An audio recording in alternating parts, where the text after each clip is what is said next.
नहीं है टिकट। एक दोपहर थी, एक मतलब कि दोपहर की कड़ी धूप थी, वो भी लखनऊ की। खूब मज़े से सोया हुआ था और ये इन्होंने कहा कि वो बहुत मज़े से सोए हुए थे इसलिए कि पंखा और पसीना साथ चल रहा था। गर्मी बहुत थी, पसीना भी बहुत चल रहा था और पंखा भी साथ चल रहा था। अहले लखनऊ की तरफ से न धूप में लताफत थी, तो लखनऊ वाले अहले लखनऊ मतलब लखनऊ वाले लोग कहते हैं कि धूप में लताफत थी ना नज़ाकत थी। ना जाने अल्लाह मियाँ ने धूप के सिलसिले में लखनऊ वालों के शायराना मिजाज का ख्याल क्यों नहीं रखा। तो इन्होंने कहा है कि मतलब लखनऊ वाले की जो मिजाज शायराना होती है तो उसमें उन्होंने ख्याल क्यों नहीं रखा कि क्योंकि धूप ही हल्की कर देते हैं। धूप के साथ लू भी सोने पर सुहागा, और धूप के साथ साथ लू भी लखनऊ में बहुत तेज़ी से चलता है। हालांकि चाहिए था कि वहाँ के रहने वालों के मजाक के मुताबिक हल्की सी धूप होती, और वहाँ के लोग मतलब पैदाइशी मज़ाहिया होते हैं, पैदाइशी थोड़ा शायर होते हैं, उनका मिजाज जो है वो शायराना होता है, मज़ाहिया अंदाज़ी होती है उनके मिजाज में। तो इनका कहना है कि उनके अहले मजाक के हिसाब से धूप को थोड़ा अल्लाह ताला हल्की कर देते हैं, जिसे धूपिया कहा जाता है। लखनऊ की सरजमीन ही ऐसी है कि वहाँ आपके कदम के कदम पर शायर मिलेंगे। तो लखनऊ में आप जब भी जाइएगा तो वहाँ हर कदम कदम पर शायर मिलेंगे, क्योंकि वहाँ की मिट्टी में ही इंसान की जो है वो मिजाज जो है वो शायराना है।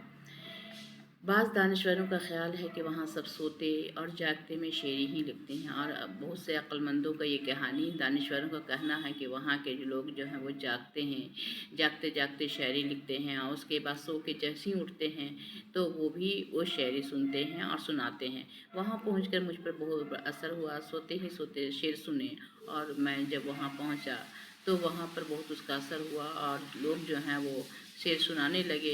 इनमें से एक शेर में आपकी बुला तरन्नुम सुनाता हूँ। तो ये शेर उन्होंने लिखा सुनाया था। अल्लाह अल्लाह अगर तौफीक ना दे इंसान बस का काम नहीं, अल्लाह अगर तौफीक ना दे इंसान की बस का काम नहीं, फैज़ान मोहब्बत आम सही इरफान मोहब्बत आम नहीं।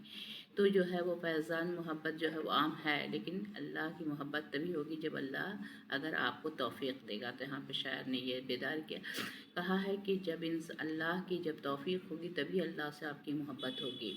बाकिया अल्लाह जिसे तौफीक नहीं देता है उसे अल्लाह से मोहब्बत नहीं होती है। मैं बेदार होने के मूड में ना था। बेदार मतलब होता है जागना। तो यहाँ पर शायर कह रहे हैं कि मैं बेदार होने के जागने के मूड में नहीं था, नींद मुझे गहरी आ रही थी। लेकिन इस शेर के साथ जो तरन्नुम था इसने कुछ कुछ आँखें खोल दी, और इसमें जो तरन्नुम थी, जो उनकी आवाज़ थी, उससे मेरी आँखें जो है वो खिल गई। फिर दूसरा शेर नीम है बेदारी की हालत में आधा सुना आधा औंध गया। और नीम में बेदारी मतलब कि नींद की आगोश में हल्की हल्की जो इंसान हल्का जागता है, ना सोने में रहता है ना जागने में रहता है, तो बीच में तो हालत में आधा सुना औंध गया और नींद लग गई। तीसरे शेर ने खासा चौंका दिया, रफ्ता रफ्ता नींद गायब थी। उसका तीसरा शेर उन्होंने सुनाया तो चौंक गया और गायब हो गई नींद। मैं बेदार पहले ख्याल आया कि शौकत थानवी साहब अपने इशारे जिगर साहब की ले में पढ़ रहे हैं। तो उन्होंने सोचा कि ये तो शौकत थानवी हैं, ये भी बहुत बड़े शायर हैं, तो शौकत थानवी साहब अपने इशारे जिगर मतलब कि जिगर साहब की ले में पढ़ रहे हैं। जिगर साहब जैसे पढ़ते थे उसे वो भी पढ़ रहे हैं, इसलिए इन दोनों मेरा क़याम शौकत साहब के यहाँ था। तो ये शायर जो थे वो शौकत साहब के यहाँ ठहरे हुए थे, लेकिन इस बात का फ़ैसला जल्द ही कर लेना पड़ा कि ये शायर जिगर साहब ही के हैं। तो ये जो है वो जो शायर था वो जिगर साहब ने लिखा था। इतने में शौकत साहब ने आवाज़ दी, भाई तुफ़ैल जाग रहे हो। तो उसने शौकत साहब ने आवाज़ दी कि भाई तुफ़ैल जाग रही है। ये कौन कहानी कह रहा, ये कौन कह रहा है? तुफ़ैल कह रहे हैं। तो भाई तुफ़ैल जाग रहे हो, इधर आओ तुम्हें एक चीज़ दिखाएं। तो उन्होंने कहा कि तुम इधर आओ। शौकत थानवी ने कहा कि तुम इधर आओ, एक चीज़ दिखाते हैं। मैं उठ कर दूसरे कमरे में आया तो चीज़ के बजाय जिगर साहब को देखा, और ये वहाँ पर जब ये आए तुफ़ैल साहब वहाँ आए तो पता चला कि ये जिगर साहब आए हुए हैं। शौकत साहब ने जिगर की तरफ इशारा करके कहा, आप इन्हें जानते हैं? तो शौकत थानवी ने कहा तुफ़ैल अहमद को कि आप इन्हें जानते हैं? किसकी तरफ इशारा किया?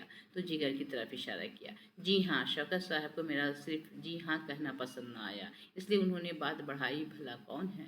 तो उन्होंने कहा कि जी हाँ। तो उनको ठीक नहीं लगा, उन्होंने कहा कि आखिर कौन है? जी हाँ कहने से नहीं चलेगा काम, बताइए कौन है?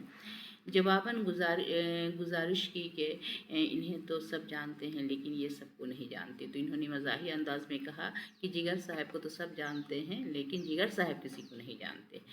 इस पर जिगर साहब के चेहरे पर दबी दबी मुस्कुराहट खिल गई। उसके बाद जिगर साहब ने मुस्कुराया और शौकत साहब से मेरा मतल्लक़ पूछा और शौकत साहब से पूछा कि ये कौन शख़्स हैं। आपकी तारीफ़ मैंने सोचा कि मेरा तारुफ़ कोई दूसरा क्यों कराया, अपना भरम ये कहकर कर लेना चाहा। तो ये तुफ़ैल साहब ने कहा कि मेरा नाम तुफ़ैल अहमद है, ये तो मेरा जिगर साहब से पहला बाकायदा तारुफ़ है। जिगर साहब के शेरी कारनामे अमिट हैं, तो जिगर साहब ने काफ़ी शायरी लिखी है। जिगर साहब ने खुद अपने हाथ से शेरी अदब की तारीख़ में अपना नाम जली हुरूफ से लिखवा दिया है। ये किसी की मिटने वाला नहीं। उन्होंने जिस तरह से ये शेर लिखा है, तो उन्होंने अपने इससे कोई भी अगर चाहेगा कि उनको मिटा दे तो मिट नहीं सकता। अच्छा इंसान ही अच्छे शेर कह सकता है। तो इन्होंने कहा कि अच्छा इंसान ही अच्छा शेर कह सकता है। यह बात किसी और के लिए सही हो या ना हो, जिगर साहब के सिलसिले में गलत नहीं है। सच्चे शायर का माहौल से मुतासिर होना लाज़मी। जो सच्चा शायर होता है वो अपने मुतासिर होता है अपने माहौल से। जिगर साहब की सोच और इसके इजहार अमल में तज़ाद नहीं खोजने लगा से कोई ना कोई कमज़ोरी उनमें मिल ही जाएगी। मैं भी नहीं चाहता था कि हम अच्छे भले इंसान को फ़रिश्ता कहकर इसकी तज़लील करें। तो उन्होंने कहा कि हम ये भी नहीं चाहते थे कि हम उनको फ़रिश्ता से नवाजें, क्योंकि वो तज़लील होगी। लेकिन खोज लगाने की ज़रूरत ही क्या है। अगर खोज लगाना ही है तो मुकाबलतन खोज निकल लगाइए, फिर देखिए कि जिगर साहब कितने ऊंचे मुकाम पर हैं। अगर आपको खोजना है कि जिगर साहब कौन है, तो जिगर साहब की ऊंचाई काफ़ी है। वो शेरी में सबसे बुलंद मुकाम रखते हैं। जिगर साहब बड़े खुश मिजाज, हर वक्त बुकरात बने नहीं बैठे रहते थे। वो हर वक्त बुकराती वाली बातें नहीं करते थे, खुश मिजाज थे। दोस्तों को देखकर खिल जाते थे। दोस्तों के जब देखते थे तो उनको बहुत जो है वो अच्छा लगता था। वो उनका चेहरा जो है खिल जाता था। बातों बातों में कोई ना कोई फ़करा चिपका देंगे, फिर खिलखिला कर हंसेंगे, फिर ज़रा सी हंसी को रोकेंगे। इसी तरह से उनका मिजाज था। और कहकर फिर हंसेंगे और खूब हंसेंगे। एक महफिल में जिगर साहब शेर सुना रहे थे। एक साहब बेनियाज बैठे थे, तो जब एक गए तो वहाँ जो है वो जिगर साहब सुना रहे थे। एक शेर पे उन्होंने ये कहा, एक बेसाख्ता और दाद दे डाली। जिगर साहब उनकी तरफ मुतवज्जा हुए, आपके पास कलम है? तो उन्होंने पूछा कि आपके कलम से तो क्या दीजिएगा, क्या कीजिएगा? तो मेरे इस शेर में ज़रूर कोई ख़राबी है, वरना आप दाद ना देते। इसलिए इसे अपने दीवान से खारिज करना चाहता हूँ, मैं उसे हटाना चाहता हूँ, क्योंकि हमको लगता है कि हम में कमी है। जिगर साहब रोज़ बरोज़ फ़लसफ़ी वली अल्लाह बनते जा रहे थे, और वो एक वली अल्लाह भी थे, फ़लसफ़ी थे। उनका फ़लसफ़ाना रंग सोचने मजहबी रंग भी था, तबसरा था। उनके शेर में काफ़ी कुछ मिला जुला था। अब उसके उनकी 3 ग़ज़लें हैं। उनकी बातें ग़ज़लों के शेर से होता है। ग़ज़ल का मतलब है मतलब कि अपनी जो है वो ग़ज़ल भी उन्होंने लिखा है, हैसियत रखते। इस तरह जिगर साहब की बातों का मसला है। गुफ्तगू में अज़ाफ़त व कसरत से इस्तेमाल होता है। इसी तरह से उनकी जो है वो हर मतलब ग़ीबत वसूल करने के लिए शेरों की फ़रमाइश होती थी। इस तरह से वो जिगर साहब आपकी फ़लाँ चीज़ की ज़रूरत है तो मैं जो साहब से कहता हूँ ले जाएँ। इसी तरह से जिगर साहब अव्वल तो बहुत कम लोगों को खत लिखते थे। अगर जिसको लिखते थे तो उनका मज़मून जो है वो सभी लोगों के एक जैसा था, वो ज़्यादा नहीं लिखते थे। उसके बाद ये मतलब कि उनके बच्चों के लिए मिठाई फल या कहीं जाते तो वो किसी के भी खाली हाथ नहीं जाते थे। उनके बच्चों के लिए मिठाई खिलौने और फल सब लेके जाते थे। तबीयत में जमाव नहीं था, ज़रा सी खिलाफ तबीयत बात हुई तो समझे आई शामत। और ये वो मतलब एकदम ही नहीं थे। अगर थोड़ा सा भी उन पर आया ये मिजाज के ख़िलाफ़ हुआ तो वो शामत आ जाती थी। वो मिलने पहले जिगर साहब के घर की वजह से सफ़र में रहते थे। उन्हें इतना सफ़र किया होगा कि वो तमाम तो उन्होंने काफ़ी सफ़र किया और काफ़ी किया। जिगर साहब हर बात में नफासत पसंद थे। वो बहुत नफीस थे और नफासत पसंद थे। नफासत इनकी ज़िंदगी बदल, नफासत ऊपर कोई ज़िंदगी नहीं बरसती थी। इस तरह से उन्होंने बहुत आया है। उसके बाद जो है वो खुश मिजाजी थे। हफ्ते इत्तफाक़ से दरमियान 2-4 बार मुलाकात हुई, आप करीब करीब भूल जाएंगे। और हमेशा जो है वो अगर किसी से मिलते तो मतलब बारहा वो भूल जाते थे। याददाश्त या तरीक़ा निकल ज़रा डायरी पर लिखते रहते थे, और वो अपना डायरी पर याददाश्त के लिए अपना जो भी था पॉइंट लिखते जाते थे। एक दफ़ा का ज़िक्र है कि लखनऊ में ये बात सुनी कि कल जिगर साहब का बटुआ गुम हो गया था। और जब मैंने सुना कि जिगर साहब का बटुआ जो था वो पर्स जो है गायब हो गया, इसमें 1000-1200 रुपये थे। चुनांचा भोपाल हौस इस हादसे के अफसोस के लिए पहुंचा मतलब कि वहाँ गए, भोपाल गए तो उनका गायब हो गया। आपको कुछ नहीं मालूम कि बटुआ कैसे कहाँ गुम हुआ? कहने लगे मुझे सब कुछ मालूम है। कल एक साहब से चलते चलते मुलाकात हुई तो उन्होंने बड़ी बेयाजमंदी का इजहार किया। मैंने सोचा कोई मिलने वाला होगा, उन्हें मिले और वही बटुआ जो था उसे गायब कर दिया। अब उसके बाद अब बटुआ पास अपनी आंखों से देख लिया, लेकिन मैंने उनसे नहीं मतलब कहा कि जिगर साहब कुछ कहा नहीं। मैंने पूछा क्यों?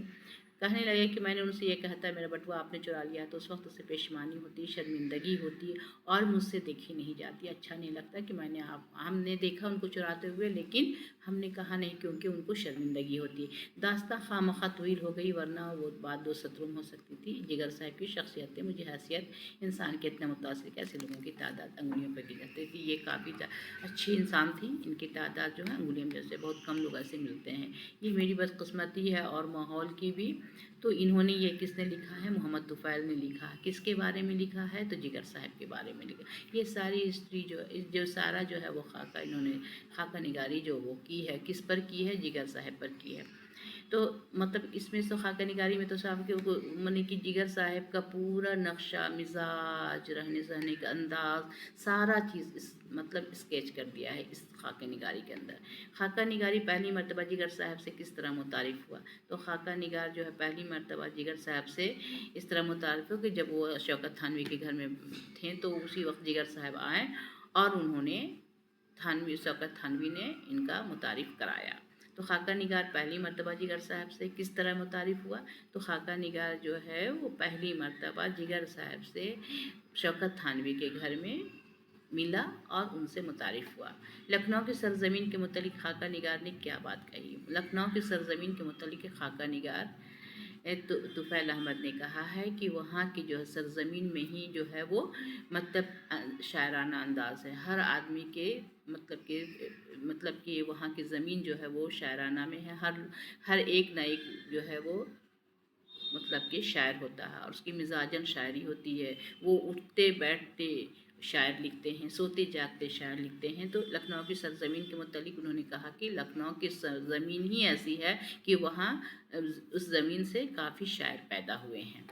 अच्छा, खाका निगार ने क्यों कहा कि जिगर साहब की बातें गज़ल के शेर होती हैं? तो उन्होंने इसलिए कहा, खाका निगार ने इसलिए कहा कि जिगर साहब की बातें गज़ल के शेर होती हैं कि उन्होंने अपनी बातों को गज़ल के ज़रिया भी वो पेश करते हैं, इसलिए जिगर साहब की बातें जो है गज़ल के शेर होते हैं। तो उन्होंने ऐसा शेर लिखा जो गज़ल की तरह होता है। जिगर साहब की शख्सियत के किस पहलू से आप मुतासिर हुए? बयान कीजिए। तो जिगर साहब की शख्सियत ऐसी थी कि उनकी मिजाज में नरमी थी और वो मिजाजन जो थे वो बहुत मतलब कि शायराना अंदाज़ था, मज़ाक़िया अंदाज़ था और हर को जो है वो मज़ाक के तौर पर पेश करते हैं, शेराना पेश करते हैं और वो मतलब एकदम ईज़ी से, आसानी से वो जो है सबसे घुल मिल जाते थे और सबके तारुफ़ भी क्या करते थे। तो उनका अंदाज़ था, वो जिसको भी मज़मून लिखते हैं तो ऐसा नहीं कि आपको कुछ मज़मून लिखे, उनका सारे मज़मून का जो था वो तरीक़ा जो है वो एकसां होता था, बराबर होता था, एक ही होता था। तो जिगर साहब की शख्सियत बहुत ऊँची है और उनकी जो पहलू है, मिजाजन पहलू हो या जो भी हो, लेकिन वो उनका शायराना अंदाज़ जो है, मज़ाक़िया अंदाज़ जो है वो बहुत लोगों को पसंद था। इसलिए वो जो थे खाका निगार जो थे उसके उसी पहलू से मुतासिर हुए, क्योंकि वो अपने अंदाज़ से काफ़ी शेर को एकदम सहल अंदाज में पेश करते हैं और ऐसा लगता कि लोगों को जल्दी समझ में आ रहा है। तो ये है सवाल के जवाब, मैं लिख दूँगी और अपने इसमें डाल दूँगी आंसर अच्छे तरीक़े से और आप लोग पढ़ लेंगे। और एग्ज़ाम्स में तो आएगा ही कि खाका निगार, तो इसमें खाका निगार पहली मर्तबा जो है जिगर साहब की ये खाका निगार कौन था? तो ये खाका निगार मोहम्मद तुफ़ैल अहमद थे। मोहम्मद तुफ़ैल अहमद से इनके जो है वो जिगर साहब से कहाँ मुलाकात हुई? तो शौकत थानवी के घर में मुलाकात हुई। उनसे किस तरह मुतारिफ़ हुआ? तो उससे मुतारिफ़ हुआ कि जिगर साहब से कि वो थानवी साहब ने उनको तारुफ़ करवाया था। इस तरह से आप लोग समझ जाएंगे, मैं लिख दूँगी।